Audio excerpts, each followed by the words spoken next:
Olá, boa tarde, todo mundo ouvindo? Espero que sim. Boa tarde a todo mundo que está assistindo, seja muito bem-vindo, seja muito bem-vinda. Meu nome é Carol Guimarães, eu sou comunicadora da PUB Sindicato e essa é a segunda live da campanha IFES versus Novo Coronavírus, uma iniciativa do ProIFES Federação em parceria com seus sindicatos federados. Hoje é dia 10 de abril e nós estaremos juntos em transmissões todas as sextas-feiras aqui na página do Facebook do ProIFES Federação para conversar sobre as principais notícias, os avanços e os desafios das universidades e institutos federais no enfrentamento do Covid-19 e também de outras doenças de alta incidência no Brasil. E também para trazer algumas informações sobre as ações que os sindicatos de professores e o ProIFES têm encampado para continuar a luta em defesa da universidade pública, dos servidores dos serviços públicos nesse contexto. Mas, para falar um pouco mais e dar mais detalhes da campanha e também para apresentar os nossos convidados de hoje, eu vou chamar o presidente do ProIFES, professor Newton Brandão. A palavra é sua, professor. Boa tarde a todos aqueles que nos ouvem nas universidades, nos institutos federais e em todo o Brasil. É uma felicidade estar aqui falando com o Brasil inteiro para dizer que o ProIFES Federação tem feito um trabalho hercúleo no sentido de, neste momento de quarentena, dialogar com a comunidade universitária, dialogar com a ciência, dialogar com a pesquisa. As universidades federais cumprem um papel fundamental na ciência, na pesquisa e dá uma resposta àqueles que têm atacado o ensino público, àqueles que têm desmerecido a ciência, àqueles que têm, de alguma maneira, criado dificuldades para o ensino, para a pesquisa, e os professores, os técnicos administrativos, enfim, a academia brasileira tem mostrado neste momento difícil porque passa a sociedade, a importância que é a pesquisa, a ciência e a universidade neste país. É por isso que, semanalmente, nós estaremos aqui, o ProIFES Federação, com professores e professoras da universidade, com sindicalistas, né, com as nossas comunicações, conversando com você pelo país, conversando com você sobre temas relacionados ao ensino, à pesquisa e a extensão. Sejam todos muito bem-vindos de todo o país para participar desta live de hoje com duas pessoas muito importantes. Na edição de hoje estão aqui conosco o professor Maurício Barreto, que é doutor em epidemiologia, professor emérito do Instituto de Saúde Coletiva da Universidade Federal da Bahia, da UFBA, coordenador do Centro de Integração de Dados e Conhecimento para a Saúde, SIDACS, da Fundação Oswaldo Cruz, Fiocruz, da Bahia, e membro do Comitê Científico do Consórcio Nordeste. Boa tarde, professor, seja muito bem-vindo. Boa tarde, Brandão. Prazer estar aqui. Obrigado, professor. Temos aqui também hoje a professora Raquel Neri, que é professora da Faculdade de Educação da Universidade Federal da Bahia, presidenta da PUB Sindicato, sindicato filiado ao ProIFES Federação, que tem desenvolvido um trabalho fantástico agora durante a quarentena, aí na UFBA, aí na Bahia como um todo. A PUB tem sido um referencial nesse debate político. Parabéns, Raquel, pela atuação aí do APUB Sindicato, né? E é membro do Conselho Deliberativo do ProIFES Federação. Boa tarde, Raquel.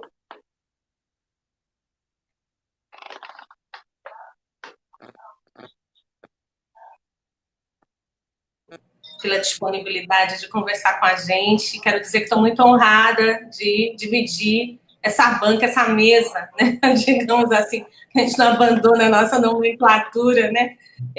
Dividir esse momento com você, viu, Maurício? Brandão, a gente está junto, a PUB é ProIFES, ProIFES é a PUB, não é isso que a gente vive repetindo? É verdade. Muito bem, Raquel, muito bem, Maurício. Eu volto com a Carol, que vai coordenar essa live. Obrigado, Carol, pela exposição. Sejam todos muito bem-vindos e todas muito bem-vindas. Boa tarde a todos. Olá, boa tarde. Obrigada, professor Brandão. Dou também meu nome e as boas-vindas aos nossos convidados de hoje, professor Maurício e professora Raquel. E antes de começar com eles, eu quero dar alguns recados para quem está assistindo. A gente está em isolamento social, então, obviamente, estamos falando cada um da sua casa. A internet, às vezes, fica sujeita a algumas instabilidades, então a gente já pede desculpa antecipadamente por qualquer problema técnico que possa vir a ocorrer. Quero avisar também que todas as lives da campanha, elas vão ficar disponíveis aqui na página do Proifes, para quem quiser compartilhar o link depois. E vocês podem ir deixando, à medida que os convidados vão falando, suas perguntas e seus comentários aqui embaixo, porque no final a gente vai ter uma rodada para responder essas perguntas. Ok? Recados dados, sem mais delongas, vamos passar a palavra para os nossos convidados. Eu gostaria de começar com o professor Maurício. Ele vai trazer para a gente um breve panorama e comentar o trabalho da rede Covida, falando também sobre a importância desse movimento de colaboração entre os cientistas no enfrentamento da pandemia. Professor. Bem, obrigado, Carol. Obrigado, Raquel, por estarmos aqui nesse debate juntos, né? É um prazer muito grande estar envolvido nesse debate e contribuir para ele. Eu queria, antes, colocar certos pontos relevantes para a epidemia, porque às vezes há muita discussão e muita confusão sobre uma série de questões. Eu gostaria, como eu venho trabalhando, eu sou epidemiologista, eu gostaria de colocar alguns pontos para o início do debate. Primeiro, é que essa epidemia não é uma surpresa, né? Essa epidemia, ela, de alguma forma, nos círculos científicos, né, a ideia de uma epidemia de grandes proporções que atingisse a humanidade, isso faz parte das previsões, né, e das possibilidades que existem de mutações, né, a nível de populações de vírus, né, e um vírus se transformar, né, num ser com alta transmissibilidade, alta patogenicidade, né, e isso se disseminar pela humanidade. Isso não está fora. Nós tivemos alguns exemplos, a grande epidemia de gripe espanhola de 1918, 19. Depois tivemos algumas epidemias na década de 50, tivemos em 2009 a H1N1, tivemos em 2002 a da SARS, né, mas que foram muito mais limitadas, né, do que está sendo essa. Então, isso é só para colocar, quer dizer, que não é surpresa, é como terremotos em certas regiões do globo, né? Ele não acontece todo dia, mas se sabe que um dia vai acontecer, né? É mais ou menos uma coisa similar. O segundo é a falta de preparação, quer dizer, a humanidade, de um modo geral, não se preparou para isso, né? Uma série de atividades humanas, né? Nós nos preparamos para o que vai acontecer no futuro, mas em relação à pandemia desse tipo, a ocorrência de uma pandemia dessa proporção, quer dizer, não houve nenhuma preparação. O outro ponto é a falta de governança e de coordenação global, né? Quer dizer, nós estamos no momento da globalização, a alta comunicação entre países, né? Os países centrais, né? Cada vez mais ativos em dominar a economia internacional, mas faltam mecanismos de governança internacional. Isso está bem claro, né? Os órgãos de governança, tipo a Organização Mundial de Saúde, são extremamente frágeis, né? E de atuação muito limitada num momento como esse. E um problema de ordem global, como a Covid, a pandemia de Covid, ele vira, na verdade, uma luta isolada de cada país, né? Então, esse eu acho que é um ponto importante, né? Como uma questão global, ela vem, na verdade, sendo enfrentada ainda usando apenas os limites nacionais, né, para o enfrentamento. O outro ponto é o desmonte neoliberal. Quer dizer, nos últimos anos a gente tem havido, né, internacionalmente, em vários países do globo, aqui no Brasil, quer dizer, um desmonte do Estado, né, o Estado cada vez mais frágil, né, e a ideia de que o Estado tem que se sair, né, de uma série de atividades essenciais ou reduzir sua presença em uma série de atividades essenciais, o que isso tem implicado em desfinanciamento dos já frágeis sistemas de saúde, né? Então, esse é um outro ponto que eu acho importante e que nos pega, né, menos preparado do que nós poderíamos estar se nosso sistema de saúde tivesse mais fortalecido, né? Agora, a epidemia ocorre na China, na Europa, né, e agora começa a adentrar os países do Sul, né, América Latina, países da Ásia como a Índia, países da África, né, e nós não conhecemos bem ainda o que vai acontecer, né, a gente viu o drama e as coisas que aconteceram na Europa, e a gente não tem uma ideia clara, né, do que vai acontecer nesses países, né, com muito menos infraestrutura, condições sociais muito mais adversas, um grau maior de desigualdade social, né, um grau maior de política de proteção social, de falta de política de proteção social, né, um sistema de saúde mais frágeis, né, e é nesse momento que começa o novo cenário da epidemia, né, que ao ela adentrar, né, os países do Sul, né, os países da África, América Latina e outros, né. A ideia de que essa epidemia, ela é uma epidemia de transmissão respiratória, né, é muito difícil de controlar, né, é um vírus de alta transmissibilidade, e, claro, a ideia inicial era que se podia suprimir a epidemia, né, o que a China, depois de certas vacilações, faz, né, a ação chinesa ela consegue conter a epidemia em certas regiões do país, né, e contém ela de se disseminar para outras, né. Mas isso ninguém sabe bem como os chineses fizeram, né, não tem uma clareza total, e a quantidade de recursos, né, que eles dispõem para isso, né, e a maioria dos países, mesmo europeus, trabalham com a ideia da mitigação da epidemia, ou seja, a famosa, né, achatamento da curva, né, você impedir ou controlar uma série de ações, né, em que a mais importante é o isolamento social, né, numa tentativa de reduzir o impacto inicial da epidemia, né? Em vez de você ter uma epidemia de grandes proporções, em muito curto espaço de tempo, o que geraria um caos imenso em todo o nosso sistema de vida, né? Saúde, sistema de enterros de pessoas, né? Alimentação, fluxos diversos, né?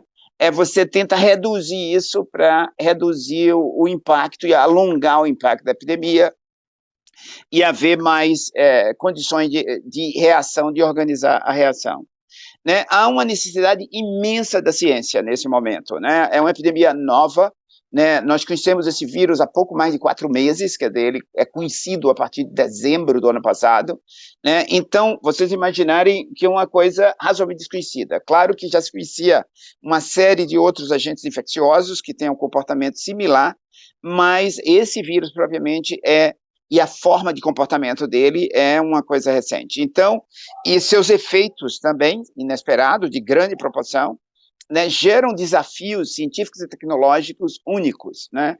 Então, há uma demanda imensa de um sistema de ciência e tecnologia bem preparado, né? E nós também enfrentamos, nesse momento, um processo de dificuldade, mesmo desativação, não digo supressão, mas diminuição, né, da efetividade dos sistemas de ciência e tecnologia no Brasil e em muitos outros países, né, e que isso é uma necessidade imensa. Mesmo assim, a comunidade científica internacional tem reagido, né, de forma muito vigorosa à epidemia, né, só para vocês terem uma ideia, hoje se produz em torno de 150 itens científicos por dia, né, relacionados à epidemia de Covid, né? Claro que muita coisa são artigos originais, outros artigos de qualidade dúbias, né, e uma série de comentários, debates e outros itens, né, mas há um esforço imenso de produzir ciência que possa ser utilizável, né, e útil para as medidas e as ações relacionadas com a epidemia, né? E uma coisa que importante nesse cenário, né, os fake news, né, e falsos profetas, né, o surgimento de uma série de possibilidades ou de mentiras, de dúvidas, de difundir, né, inverdades no sistema, ou de falsos profetas, né. Eu acho que a comunidade científica é uma comunidade muito positiva em geral, mas tem membros dessa comunidade, né, que começam a disseminar coisas, né, que não seguem, né, os métodos ou os parâmetros de integridade científica, né, requeridos, né, em especial no momento desse. Tem uma questão importante que são os novos medicamentos e a vacina, né, é uma área muito importante, né. Uma vacina vai ser crucial para que se controle efetivamente a longo prazo essa convivência do vírus entre nós, né, mas tem dificuldades tecnológicas para isso, né, mas se espera que em um ano e meio se teria uma vacina, né, mas isso não está garantido, porque as barreiras tecnológicas para isso não estão garantidas. E por fim, eu queria comentar sobre o mundo pós-Covid, né? Quer dizer, nós vamos ter uma onda de choque, que vai ser o choque inicial da epidemia, e depois disso, nós vamos ter que conviver com o vírus, né? Que nós nunca convivemos antes, né?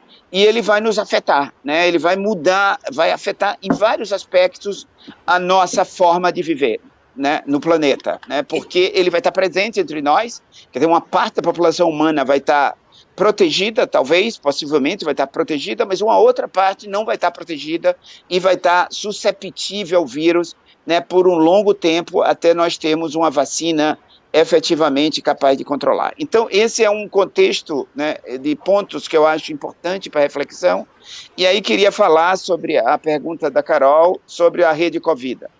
Um grupo aqui na Bahia, de pesquisadores da Bahia, né, resolveram se agregar numa rede, né, para responder com aquilo que a gente tem mais, que é conhecimento, né? Então, essa rede, ela hoje agrega em torno de 150 pesquisadores, né, de várias, principalmente da Fiocruz, da Universidade Federal da Bahia, mas também de outras instituições, inclusive instituições internacionais, né? E nós trabalhamos em 4 grandes eixos, né, que são uma informação, né, nós temos um painel, né, temos um site, né, onde tem um conjunto importante de informações são divulgadas, temos um grupo de matemáticos, físicos, que trabalham com modelagem matemática, né, e fazendo modelagem da epidemia, estudando os efeitos das medidas, como as medidas de distanciamento social na epidemia, como a epidemia vai impactar o sistema de saúde, em que gravidade, quer dizer, uma série de tarefas tem esse grupo, né, no sentido de produzir informações úteis para que os agentes públicos e a sociedade tenham mais conhecimento sobre os cenários presentes e futuros da epidemia. Né? Um terceiro grupo, ele tem a função de fazer o que a gente está chamando de revisão sistemática do conhecimento em tempo real, né? Todo mundo conhece as revisões, né, comuns no mundo científico, mas dada a grande quantidade de produto científico que está em muito espaço curto de tempo, a gente criou uma verdadeira máquina, tem umas 70, 80 pessoas, né, que diariamente, em cima de questões, claro que cada grupo, eles são divididos em grupos especializados, né, e eles digerem esse conhecimento e fazem proposições, e fazem reflexões, propõem documentos, notas técnicas, revisões, né, sugestões, né, tem uma série de instrumentos, né, que a rede começa a publicar, alguns deles já estão nos sites, outros estão saindo, né, no sentido de ampliar o conhecimento e a capacidade de entender a pandemia. No ponto de vista científico, inclusive, quando as questões forem maturadas, propor pesquisas ou poder se associar a outros pesquisadores, né, para responder a questões de investigação. Mas o centro dessa operação é o que a gente está chamando de síntese de evidência em tempo real, quer dizer, um conjunto de pessoas capacitadas que consigam interpretar o conhecimento, separar o joio do trigo, ver aquilo que realmente é positivo e pode sinalizar promessas, né, ou trazem em si, né, elementos de conhecimento sólidos que possam ser generalizados ou divulgados ou revistos, né, e comunicados. E, por fim, um grupo de comunicação, né, que faz a intermediação dessas outras atividades com um grande público, né, e transforma, né, tudo isso em forma de comunicação, né? A gente quer comunicar com os agentes públicos, as secretarias, departamentos de ciência e tecnologia e o grande público, né, para ajudar no processo de informação do público, já que, como eu falei, né, a quantidade de informações, né, muitas delas informações sem regras, informações distorcidas, né, chegam, né, ou são disseminadas. Então, esse grupo se juntou naquele conjunto de vozes, né, aqui no Brasil e em outras partes do mundo, que tentam, né, ajudar em selecionar e propor à sociedade, né, questões com maior pertinência e questões que têm fundamentação científica razoável. Então, era isso aí, Carol. Obrigada, professor. Agora, um outro ponto, partindo disso que você falou, é a questão da subnotificação de casos, porque todos esses modelos estatísticos e o acompanhamento, né, da evolução da pandemia aqui no Brasil, ele depende também um pouco desses números. Então, a gente tem hoje, oficialmente, que de acordo com o último boletim do Ministério da Saúde, que data de ontem, a gente tem 17.857 casos confirmados e 941 mortes. Mas a gente sabe que esses números são somente a ponta do iceberg, dado que o Brasil não faz uma testagem em massa da população. Como é que a rede e os cientistas estão lidando com isso? Repare, essa questão de subnotificação, isso era esperado, né? Não é uma surpresa nenhuma, né? A capacidade de testagem, como você falou, no país não é tão alta, mas mesmo em locais que têm testagem ou recursos mais altos, há subnotificação. Então, isso não é um problema, eu não vou colocar, mas isso é generalizado, né? Quer dizer, a capacidade de registrar os casos, e os casos registrados são sempre menores do que os casos reais, né? Então, se tem 17 mil casos registrados, é lógico que esse número real é maior do que esse, né? Isso é tranquilo, é maior do que esse. Isso é um problema, mas não impede, né, que se façam previsões, modelos, trace cenários, né? Isso não é uma dificuldade, mas não é um impedimento total para que esses cenários sejam traçados, né? Então, não há, por exemplo, na Inglaterra, que é um país bem mais, com a estrutura do sistema de saúde muito maior do que o nosso, só são testados os pacientes que chegam ao hospital, né? Não há testagem em massa na população, eles decidiram não fazer testagem em massa, né? Então, eu acho que a testagem em massa tem sua função e vai ter sua função, inclusive, por muito tempo, né? A gente tem que desenvolver recursos, né, tecnologias de testagem, né, mais rápidas, com menos recursos, com mais facilidade, que possa testar os infectados, né, numa condição mais alta, mas isso é importante agora, mas talvez seja até mais importante no processo que se segue, né, de acompanhamento e desse período de convivência a longo prazo com a epidemia, né, onde positivos precisam ser identificados, precisam ser isolados, né, e precisam ser no sentido de conter novos surtos epidêmicos que possam eventualmente acontecer na população. Então, enquanto isso seja um problema, né, vários técnicos, grupos técnicos estão trabalhando com isso, né, ele não impede que muita coisa seja feita, né. Então, é um problema que nós vamos conviver, não é de solução imediata, a tendência é ampliar essa capacidade, tendo um esforço de ampliar, e aí as universidades entram, né, repare, muitas universidades colocaram seus laboratórios de pesquisa para testagem, né, da população. Isso está acontecendo em vários estados, eu não acompanho o Brasil todo, mas em vários estados do Nordeste isso está acontecendo, quer dizer, recursos de PCR, né, que é um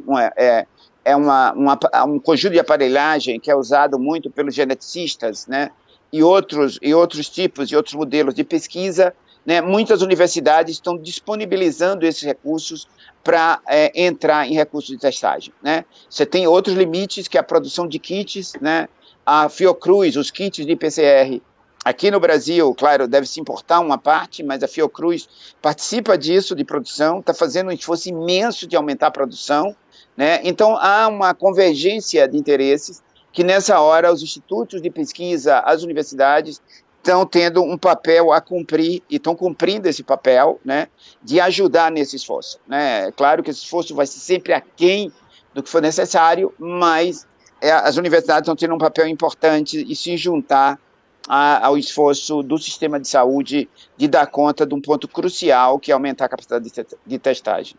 Exatamente. E a gente está aqui também para dar visibilidade a essas ações que as universidades estão encampando nesse momento.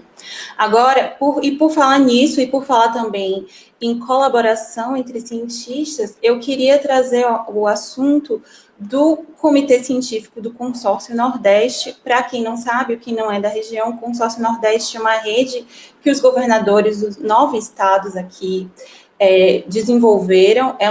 O consórcio existe desde o ano passado, mas esse ano, com a pandemia, tem um comitê científico que está acompanhando e servindo de subsídio para as decisões que estão sendo tomadas. Eu queria perguntar, primeiro, para o professor Maurício, como é que ele avalia as possibilidades e os limites do trabalho desse comitê científico, e para a professora Raquel, como ela enxerga esse movimento, que não é apenas técnico, mas também tem um lado político aí, da articulação entre os governadores do Nordeste. Bem, repare, depois de algum tempo, os governadores do Nordeste têm se relacionado, né, num esforço político, né, de proteger a região, né, principalmente depois da vitória do presidente Bolsonaro, né, se criou um problema político grande com a região e foi criado esse consórcio, que é um consórcio de governadores, né. O consórcio tem atuado ou tentado coordenar suas atividades, né, nessa epidemia, né, e em um determinado momento o governador Rui Costa, que está presidindo o consórcio nesse momento, sugeriu a criação de um comitê científico para assessorar o consórcio, os governadores do consórcio, né? Esse comissão tem em torno de 15 membros, 15, 16 membros, eu não sei bem assim dizer agora o número, mas é 15 representantes de vários estados aqui da região Nordeste, né? E a ideia dessa comissão, desse comitê, né, é exatamente drenar, né, o conhecimento científico existente para tentar criar elementos que sugiram ações aos governadores, né? É um comitê assessor, né? Ele não tem poder de decisão, mas ele tem poder de sugerir aos governadores ações, né? E dado, como eu falei antes, o desenvolvimento científico do Covid é muito intenso, né? Então, a ideia eu achei interessante, né, de criar um grupo de pesquisadores, de administradores científicos, né, que pudesse assessorar, né, filtrar um pouco esse conhecimento, né. Cada um desses pesquisadores é ligado a redes, né. Eu sou um dos membros aqui desse comitê, eu estou ligado à rede Covida, né. E, claro, isso me dá a oportunidade de drenar uma série de informações e conhecimentos, ou de agregar uma série de informações e conhecimentos que eu posso, né, utilizar, né, como sugestões para essa comissão, por sua vez, recomendar aos governadores, né? E outra coisa interessante, né, que cada membro da comissão, eles são de áreas diferentes de especialização. A comissão se organizou em áreas temáticas, né? Eu sou da área de epidemiologia, eu coordeno mais essa atividade ou as ações ligadas à epidemiologia, né? Então, eu fiz uma outra comissão de eminentes epidemiologistas aqui da região Nordeste, né? Gente da Universidade Federal do Maranhão, da Federal de Pernambuco, da Federal do Ceará, né? Aqui da Federal da Bahia, da Fiocruz de Pernambuco, Fiocruz da Bahia e de outros estados da federação, de outros estados do Nordeste. Essa rede, né, criei um grupo assessor de epidemiologistas, né, grande, pessoas muito brilhantes, né, e todos de institutos de pesquisas e universidades, né, para refletir sobre uma série de problemas, né, que vão precisar de decisões cruciais, né. Nós estamos num momento de isolamento social, né, quando se vai recomendar, ou se vai recomendar que se continue em isolamento social, até quando começar um pouco de flexibilizar o isolamento social, em que momento da epidemia isso deve acontecer. Então, isso é um conjunto sofisticado de decisões, né, que só um grupo de pessoas, né, com capacidade de entender o que está acontecendo em outros países, de outras experiências e da sua capacidade de interpretar a realidade, pode elaborar num curto espaço de tempo, né? Então, esse comitê ele cresce muito, né? Porque cada um dos pesquisadores está fazendo grandes redes, né? Então, hoje já deve ter aí uns 100 pesquisadores, né, ligados a esse comitê, né, e assessorando, de alguma forma, esse comitê nos seus vários aspectos, nas suas várias dimensões.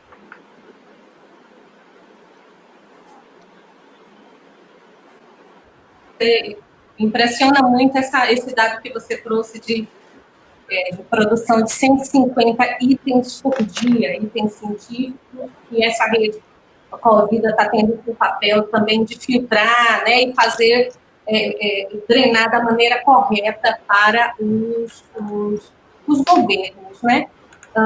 Eu acho que essa decisão de construir esse comitê científico, ele é uma coisa absolutamente fundamental no contexto que a gente está vivendo, né, de um governo ou de uma cultura. A gente está no momento em que o espírito do tempo põe o conhecimento científico sob suspeita a julgar por todos os ataques que as universidades têm sofrido desde o início do ano 2019.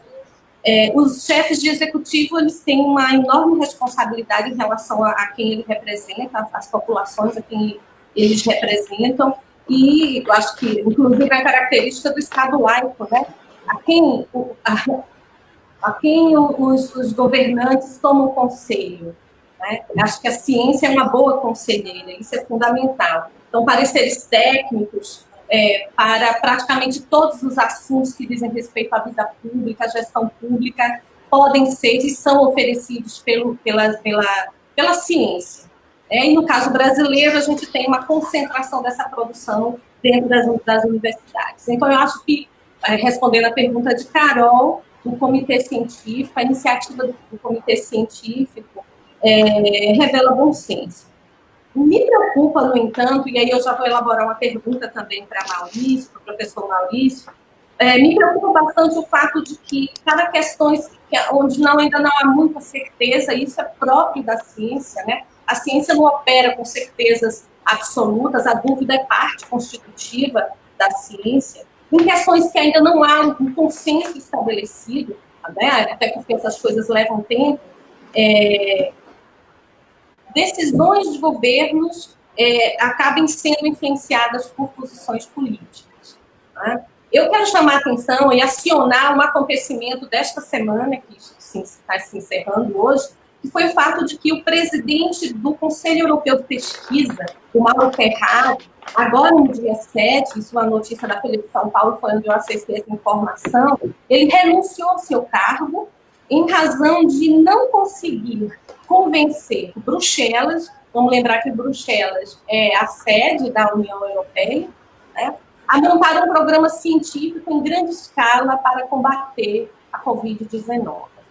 Aí eu pergunto para você, Maurício Barreto, já que você está situado estrategicamente, né, você, nessa conversa que a gente está aqui, e essa conversa, né, conversar com você é estratégico para nós que estamos fazendo política por causa disso, a pergunta que faço na relação entre ciência e ação governamental, nos processos de tomada de decisão, o que está em jogo? Está em jogo a economia? Está em jogo ideologia? Está em jogo crenças? Como é que você avalia essa questão? Porque essa é uma questão muito sensível para nós como brasileiros. É complexa essa questão, né? Essa questão da seminários, né? Vários seminários e várias atividades, né? Mas eu gostaria de comentar que, claro, que as decisões são sempre uma ação política, né? Não há uma decisão científica, né? O fato científico, ele não é a decisão. Eu não acredito nisso. As decisões na sociedade são eventos de ordem política, né? E principalmente decisões cruciais, né? Como está acontecendo nesse momento, que tem implicações, né?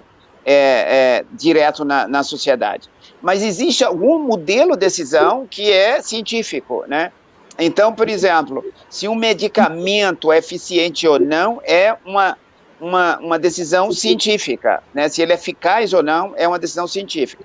Mas se ele vai ser usado ou não, é uma decisão política, né? Porque o político vai dizer, olha, é muito caro esse medicamento, eu vou usar uma alternativa mais barata, né? E usar isso enquanto que esse outro seja melhor, né? Mas o fato científico tá. Então, é lógico que nesse momento você está vendo muito isso, né? Desde questões primárias, né? Como, por exemplo, a questão do uso da vitamina D, né? Recentemente surgiu um debate sobre a vitamina D no Covid, né? Uma revisão que o grupo aqui do Covid fez, né? Mostrou que era uma publicação científica extremamente frágil, que estava no fundo de toda essa discussão sobre o efeito da vitamina D, né? Então, ela desconstrói muito facilmente, né? Dois professores da Universidade de Turim publicam um trabalho, né, que simplesmente ele some, né, ou ele assume, discute a ideia, e esse trabalho é bombado de alguma forma no sistema de mídia e se transforma numa imensa divulgação de uma coisa que não tem nenhuma base científica real, né, e que era muito fácil, né, de demonstrar que não tinha base científica, mas até isso acontecer, quer dizer, a sociedade é inundada, né, com a ideia de que vitamina D faz bem à saúde ou protege contra a Covid, e as pessoas começam a comprar vitamina D em massa nas farmácias, né? Vitamina D é um medicamento importante para muita coisa, mas ele tem suas toxicidades também, ele não está indicado para quem não precisa, né? A suplementação de vitamina D. Então, atualmente você tem uma discussão da cloroquina, né? Que é muito interessante porque são presidentes que estão dizendo que a cloroquina é eficaz, né? Isso cabe, e aí aparece uma série de profetas, né, dizendo da eficácia da cloroquina, né? Um deles é um pesquisador francês, né, de universidade francesa, em que ele publica um trabalho achando que era eficaz, né, a cloroquina, mas um trabalho que foi criticado no mundo inteiro e que há poucos dias a revista científica que publicou fez um retract desse trabalho. O retract é quando você tira o trabalho, quer dizer, você dá um carimbo que aquele trabalho não tem validade científica, né? Mas, no entanto, você vê, né, presidentes da República defendendo a cloroquina, né?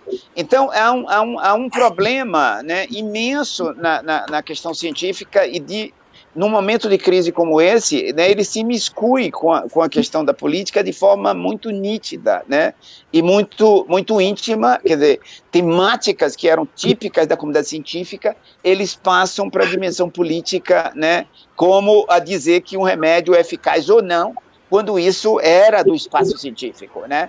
Cabia ao político dizer se ele tinha os meios de colocar o remédio para a população ou não, né? Aí é uma decisão de ordem política, né? Mas no momento atual está havendo uma mistura grande, né, dessas coisas. Quer dizer, esses mesmos grupos que apoiam cloroquina, eles negam, né, fatores científicos importantes ou fatos científicos importantes, como, por exemplo, a questão do aquecimento global, né? Nós vivemos num período de aquecimento global.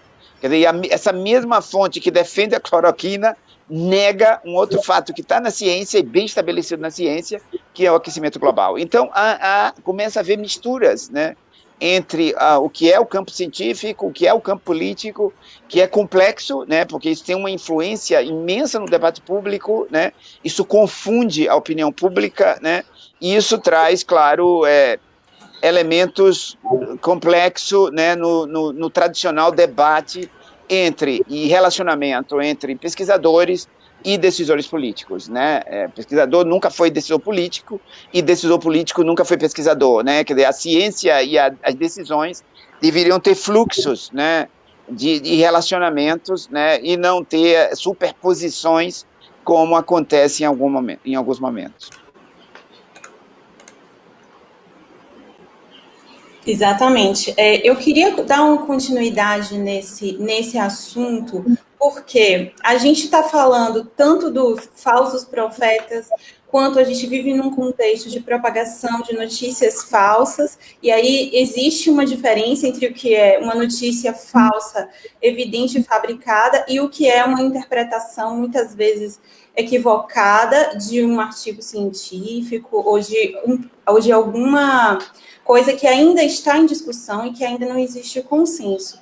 Agora, eu acredito que essas coisas, elas têm uma ressonância porque as pessoas e a sociedade em geral, ela está ansiosa por respostas. As pessoas querem saber, as pessoas querem uma cura, uma vacina, um remédio, e que numa velocidade que não é necessariamente a velocidade da ciência e a velocidade da pesquisa. Como é que o cientista e professor lida com isso? Essa é uma questão que, para vocês, professora Raquel e professor Maurício?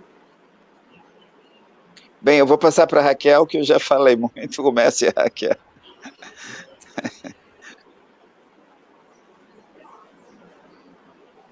Lidar aí, de alguma maneira, meu lugar aqui é um lugar da política, a gente vai ter que lidar com a ansiedade, né, diante desse quadro todo. É um quadro que está gerando uma alteração das nossas formas de pensar e de organizar as nossas vidas. Nós estamos num momento em que é impossível a gente fazer um planejamento para daqui a 2 meses. A gente não sabe o que é que vai ser o mundo daqui a pouco, né? A gente está pensando nas formas de viver em público, né? Quais serão as etapas dessa transição do isolamento, do afastamento social para a vida pública e as implicações disso para todos os aspectos da nossa vida, e o que mais toca a nós especificamente neste momento é a educação, né? Me parece, nas universidades, a gente está pensando nas questões relacionadas ao ensino, onde tivemos uma live da PUB, tematizando essa questão especificamente, né? Então, acho que as universidades, elas têm um papel interessante por isso, porque é um conjunto, é uma rede de pessoas pensando todos os aspectos da sociedade, da vida social, da vida coletiva e da vida dos indivíduos, né? Então, eu acredito que a gente vai precisar lidar principalmente com a ansiedade. Eu estou lembrando agora que há quem diga, a gente não pode tomar decisões apressadas, porque a ansiedade te dá pressa, né? Então, além da administração dessa ansiedade, é atuar de alguma maneira como essa equipe de revisão de conteúdos da Rede Convida, né? Pela qual, inclusive, eu parabenizo muitíssimo o professor Maurício Barreto, acho que a UF, a Universidade Federal da Bahia, a Fiocruz, e a gente fica muito orgulhoso disso, né? De saber que há capacidade acumulada para construir isso que vocês estão fazendo. Então, essa etapa, esse processo de revisar conteúdos e organizar a nossa vida deste momento em diante é fundamental, né? E aí eu acredito que a ciência, e volto a usar essa expressão, será também, ou principalmente, uma boa conselheira. Eu complementaria, Raquel, assim, adicionando um fato, quer dizer, porque o fake news clássico, né, um vídeo que é falsificado, né, palavras de pessoas que são postas fora de contextos, né, para dizer coisa e tal. Esse é o fake news clássico, né? O fake news científico, ele é mais complexo, né?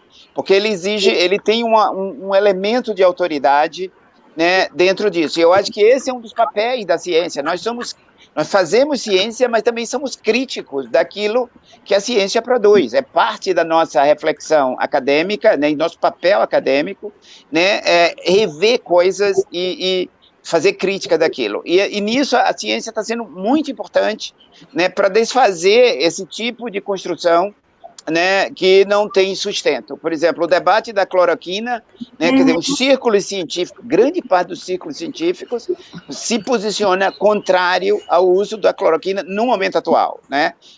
Existe uma hipótese, tem que ser testada, vários estudos estão em curso no mundo, né?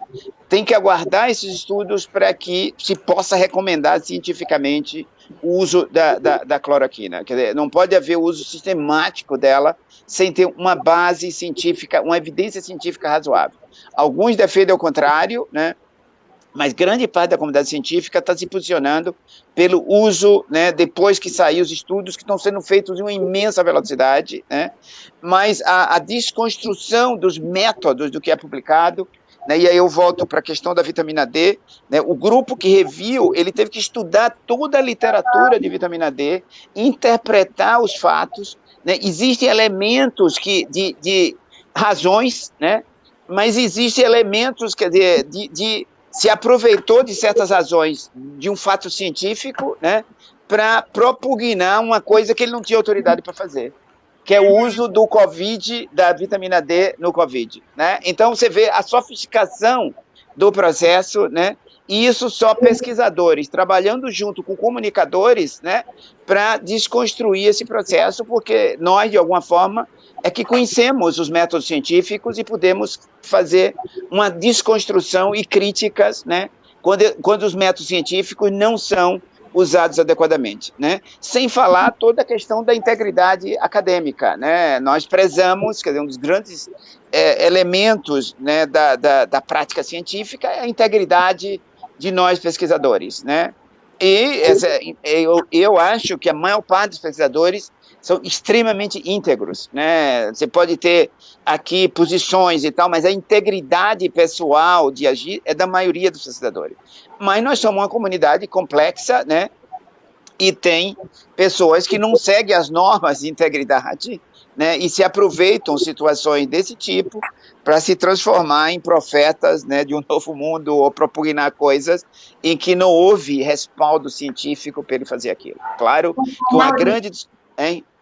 Maurício, eu fico muito aborrecida quando eu observo a atitude de alguns cientistas em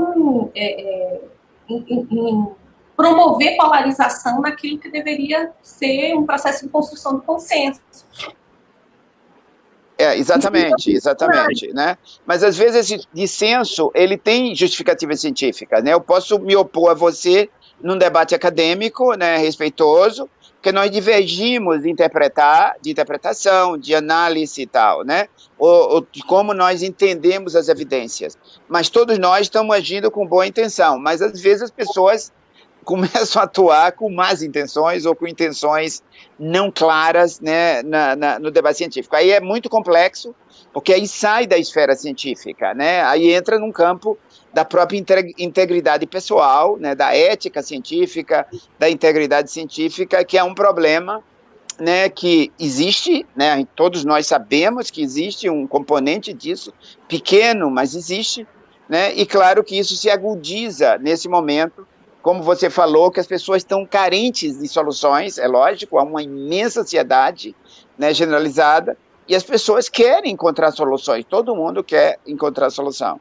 Então, se alguém apresenta uma solução, isso é facilmente, né, encontra adesões, né, imediatas, né, em busca de acreditar que aquilo é uma solução. Então, eu acho que a prática científica tem que ser muito cuidadosa nesse momento, muito bem fundada, né, para que possa sugerir ou filtrar, né, aquilo, ajudar a filtrar o que está sendo publicado, o que está sendo posto para o público e, quando fizer pesquisa, também selecionar campos que tenham grande prioridade, tenham importância, né, e sejam questões que vão contribuir para o avanço das medidas, das ações que ajudem a reduzir, né, ou a mitigar um pouco o problema que nós estamos começando a viver.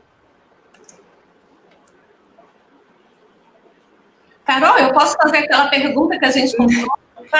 Daqui a pouco, meu bem. Antes de você fazer essa pergunta, eu queria aproveitar o gancho puxado das pessoas em busca de soluções e perguntar para você, Raquel, quais as soluções que os sindicatos, e aí você pode falar do seu lugar da PUB, estão encontrando nesse momento de isolamento social, de pandemia, para continuar com as lutas em defesa da universidade, dos professores, dos serviços públicos, porque a gente sabe que o que essa pandemia fez foi deixar ainda mais evidente qual é o projeto que está no poder hoje, e a gente tem que continuar se posicionando em relação a isso. Então, o que a PUB tem feito nesse campo? Então, Carolina e todos os amigos e pessoas que estão nos acompanhando na rede, o grande desafio do movimento docente, da PUB, eu acho que de todos os nossos colegas, somos em rede no Brasil inteiro, é fazer, de alguma maneira, readaptar as nossas formas de fazer política para a manutenção absolutamente necessária das nossas pautas, tá? As nossas pautas em defesa das instituições, né? A gente está falando, inclusive, esse é o tema, né? É o mote de toda essa série que o PROIF está organizando, né? E o que significa isso? Quais são as palavras de ordem desse processo? É a recomposição, e agora eu adicionei a ideia de recomposição orçamentária das universidades e institutos federais. Eu estou falando hoje em manutenção do orçamento, tá? A gente precisa ficar muito atento a isso, considerando que há atitudes oportunistas do governo de tentar passar coisas que estavam que tinham sido reveladas como intenção antes, lá em novembro. É só lembrar da PEC do pacote Mais Brasil, né, que são aquelas 3 PECs horrorosas. Então, há uma tentativa, sim, ela se mantém. Usar a crise para construir argumentos que enfraqueçam ainda mais a nossa vida, a nossa atuação dentro do serviço público, especificamente dentro das universidades.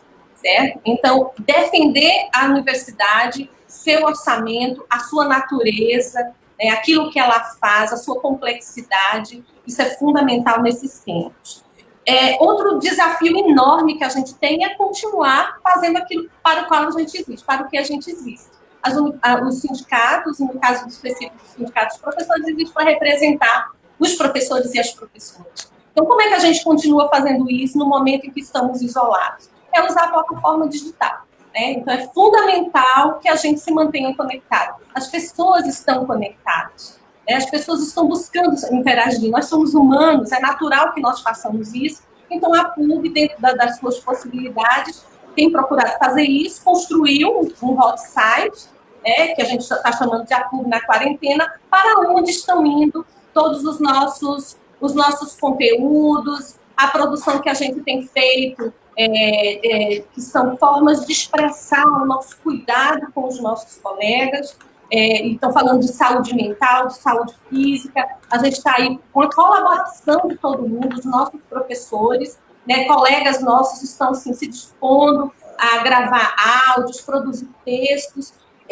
São conteúdos que também são conteúdos qualificados, porque cada um que vai produzindo está produzindo a partir do seu lugar, do seu lugar de pesquisa, né? Então, são conteúdos qualificados, interessantes, importantes, e então isso está tudo lá, mas também relacionado à saúde, informações sobre o coronavírus. Normalmente a gente direciona, né? Manda logo para a Rede Covida, né? E outras fontes de informação confiáveis, porque a PUB não produz esse conteúdo, né? A PUB vocaliza, amplifica esse conteúdo, esse é o nosso papel. E nós também estamos tentando atuar. Antes de ir para outro item, eu queria falar que a gente também, com muito cuidado, mas a gente diz que é importante que os professores saibam que nós estamos atentos.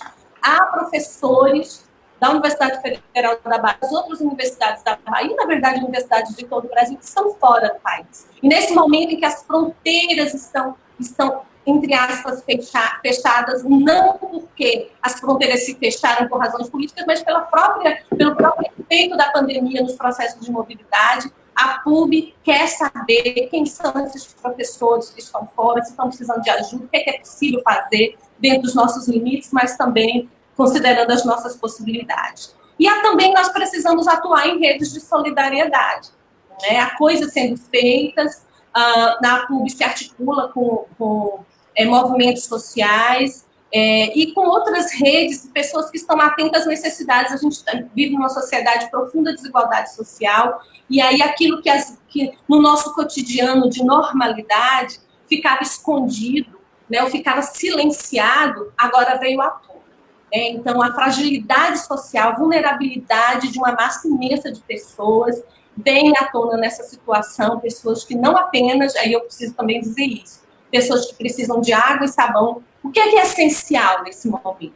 Tem falado muito de voltar para o essencial, né? Essa frase muito, muito feliz do Papa Francisco, né? Voltemos ao essencial. O que é essencial nesse momento? Se a gente pensar em 3 palavras-chave, seriam a água e sabão, o alimento na mesa, e eu tenho acrescentado esses 2 itens, bens culturais. Né? As pessoas precisam estar conectadas com a cultura, precisam estar conectadas com a arte, precisam estar conectadas com o que ainda produzimos de bom no mundo, para se fortalecer e enfrentar esse período. Isso tudo na plataforma digital, porque a gente não pode mais atuar presencialmente. Obrigada, Raquel. Ótimo. Agora a gente vai passar para responder algumas perguntas do público. Eu tenho 2 perguntas aqui, mas antes eu sei que Raquel tem uma pergunta que ela quer fazer para o professor Maurício. Raquel.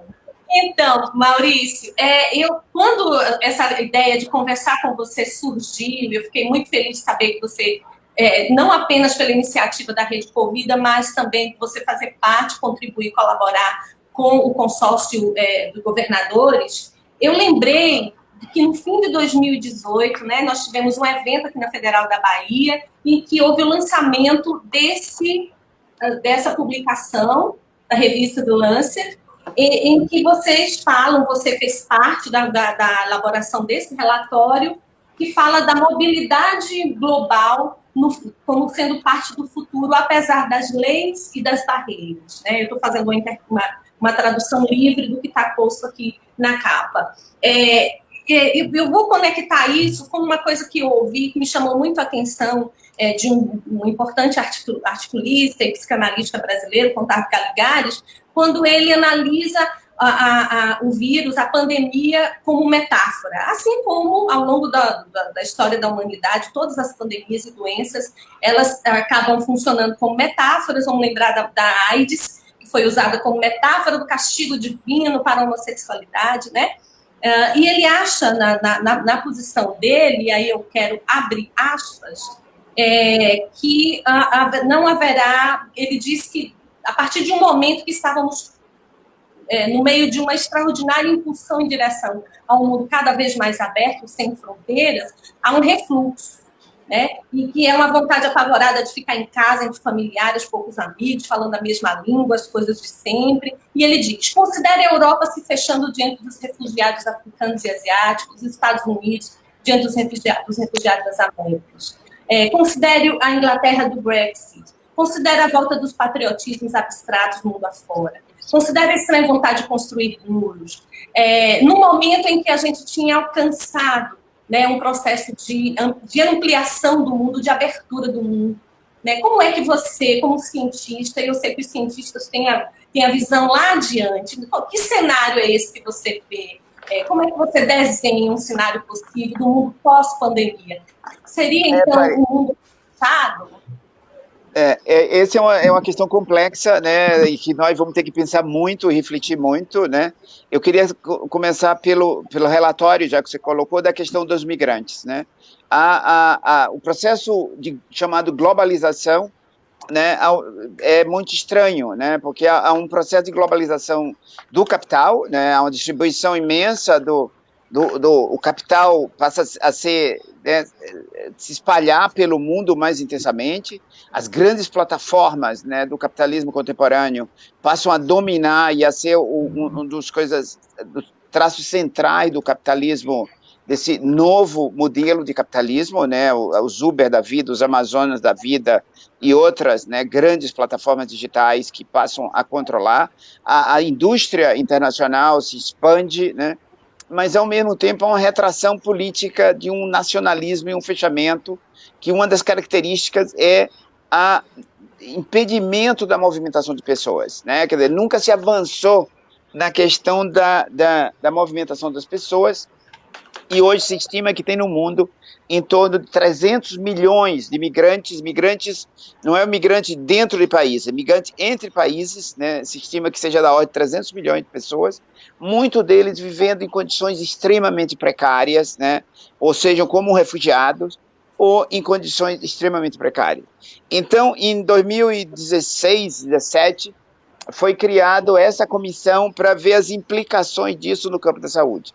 Isso é uma comissão liderada por um professor da Universidade de Londres, da University College de Londres, que é um nigeriano, o professor Ibrahim Abubakar, ele próprio um migrante na Inglaterra, né, que fez uma carreira científica brilhante na Inglaterra, mas é um migrante negro, e ele é que liderou essa comissão, que propôs a temática da comissão, e ele agregou em torno dele uns 25, né, especialistas que ele, né, por várias razões, compôs, né, a comissão, e se juntou com a revista Lancet, né, e essa comissão apresentou esse relatório que você está lendo, que foi lançado no final de 2018, né, que fez uma avaliação, né, quer dizer, mostrando que o migrante, ele, em essência, né, ele dá imensas contribuições para o desenvolvimento das nações, né, quer dizer, na verdade, o mundo é um mundo de migrantes, né, se você pega historicamente gerações, né, foi essas migrações que construíram as sociedades contemporâneas,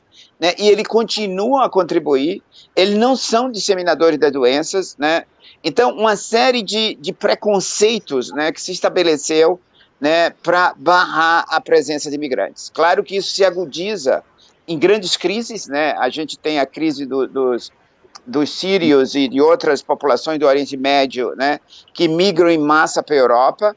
Temos a questão aqui dos venezuelanos, né? São vários milhões de venezuelanos que saíram da Venezuela e hoje vivem em condições precárias na Colômbia, no Peru, no Equador, na Argentina, também no Brasil, né? Então, é uma população em desespero, né? E essa comissão tentou refletir isso, né? Eram pesquisadores que estavam na comissão, mas também representantes de grandes movimentos sociais ligadas às questões migratórias, né? Então saiu, eu acho que o final é um documento extremamente sensível, né? Extremamente forte para mostrar, né, a necessidade de mudar essa situação. É lógico que entre o documento e mudar o mundo real, né, há uma distância imensa e nós sabemos disso, né, muito bem. E essa comissão continua a funcionar, né? Ela existe ainda, né? E recentemente, essa semana, saiu um documento sobre a questão da migração e do Covid, né? Clamando, né? Porque uma questão do Covid são as populações especiais, né? Uma série de subpopulações que vão ser afetadas muito mais, né? Nós temos, por exemplo, as populações de favelas, né? De alta densidade populacional, né, em condições muito mais precárias de vida, adensadas, né? Quer dizer, ninguém sabe ainda como vai se propagar a doença nessas populações. Nós temos as populações carcerárias, né? O Brasil, por exemplo, tem 800 mil pessoas em cárceres, né? Em condições extremamente precárias, altamente adensados, uma população sofrida por infecções, consumida por coisas como tuberculose, alta prevalência de tuberculose. Quer dizer, ninguém sabe o que vai acontecer se uma epidemia de Covid, se o Covid chega nesse ambiente, né, num ambiente desse tipo. As populações indígenas, né, as populações quilombolas, né, então tem uma série de populações extremamente vulneráveis, né, e que não se sabe ainda o que vai acontecer no Covid. E uma delas são os migrantes, né? A comissão fez um documento essa semana, né, pedindo aos governos, né, que abolissem uma série de dificuldades, por exemplo, barreiras de acesso dos migrantes ao sistema de saúde, né, que os benefícios sociais que se propugna nesse momento de crises, né, chegasse aos migrantes, independente de onde eles fossem e de onde eles terem chegados. Quer dizer, uma série de medidas para tentar proteger, né, essa população que normalmente é extremamente vulnerável. Então, é uma ação, né, de um grupo acadêmico, né, mas com fortes motivações, né, e entendendo a complexidade de um processo, né, migração, seus efeitos na saúde, a complexidade disso, né, e propondo, além de fazer uma análise científica de toda a questão da migração e de seus efeitos, né, ela tenta propugnar, né, uma ampliação dos direitos do migrante.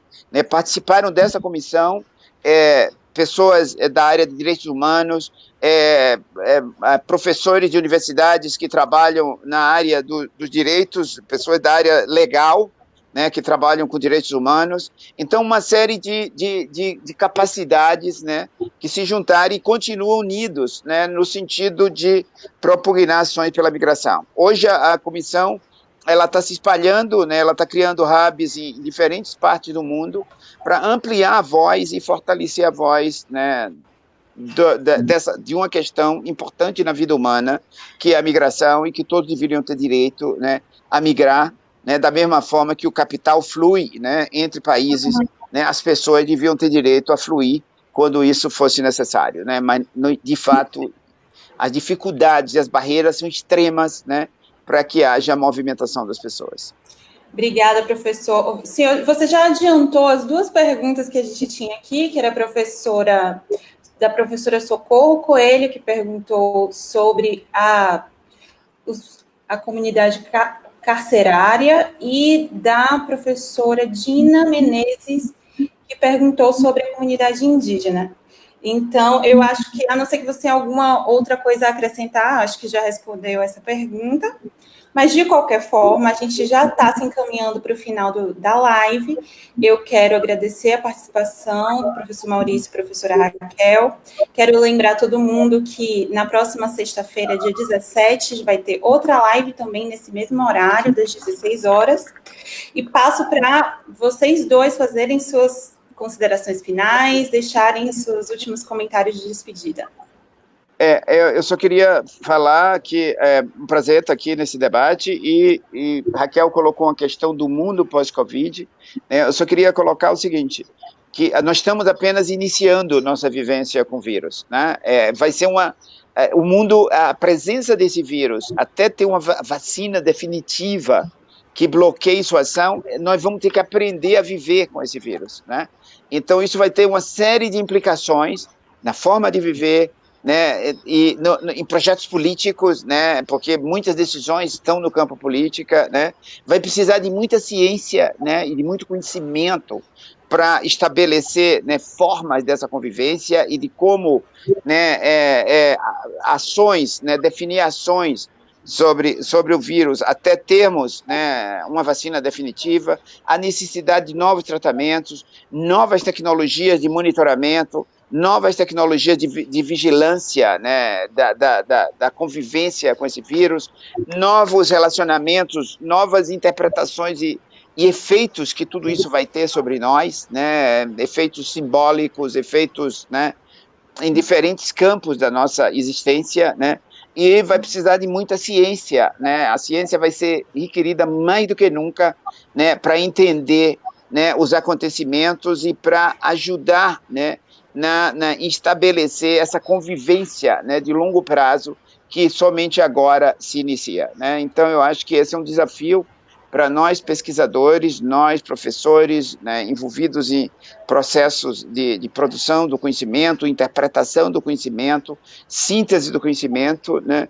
Nós vamos ter que nos colocar, né, à disposição, nos envolver diretamente, né, já que essa relação ela é duradoura, né, nós não estamos vivendo uma epidemia que vai acabar em agosto ou em setembro, nós estamos vivendo uma relação de longo prazo, né, com um agente infeccioso, né, que vai perdurar por algum tempo entre nós, com toda certeza. Bem, minhas palavras finais, além do agradecimento ao professor Maurício, a expressão da minha gratidão pelo seu trabalho, pela sua disponibilidade de estar aqui com a gente, que eu sei que a sua tarefa está enorme nesse período, fortalecer, dizer que a gente precisa fortalecer a universidade. Em 2019, nós operamos sob a divisa Universidade Pública Muda Vidas, lute por ela. Hoje nós precisamos acrescentar, a universidade pública salva vidas. Se é para enfrentar uma situação como essa, e considerando que a produção da ciência no Brasil está majoritariamente dentro das universidades, a gente precisa lutar pelas nossas universidades, porque lutar pela universidade é também lutar pela ciência. Nós vamos precisar de todas as áreas do conhecimento.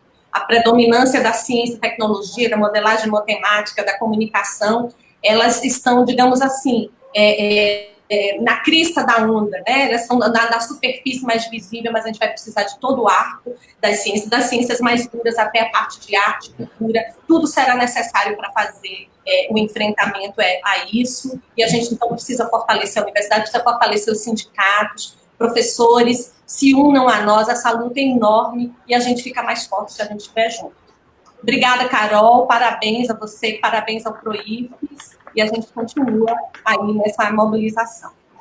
Obrigada, professora Raquel Nery, muito obrigada, professor Maurício Barreto, pela participação. Eu quero agradecer novamente a todo mundo que acompanhou a nossa live, quero agradecer as professoras que mandaram as perguntas, e também para todo mundo que está envolvido com a produção, quero especialmente a professora Cláudia Miranda, da UFBA, muito obrigada.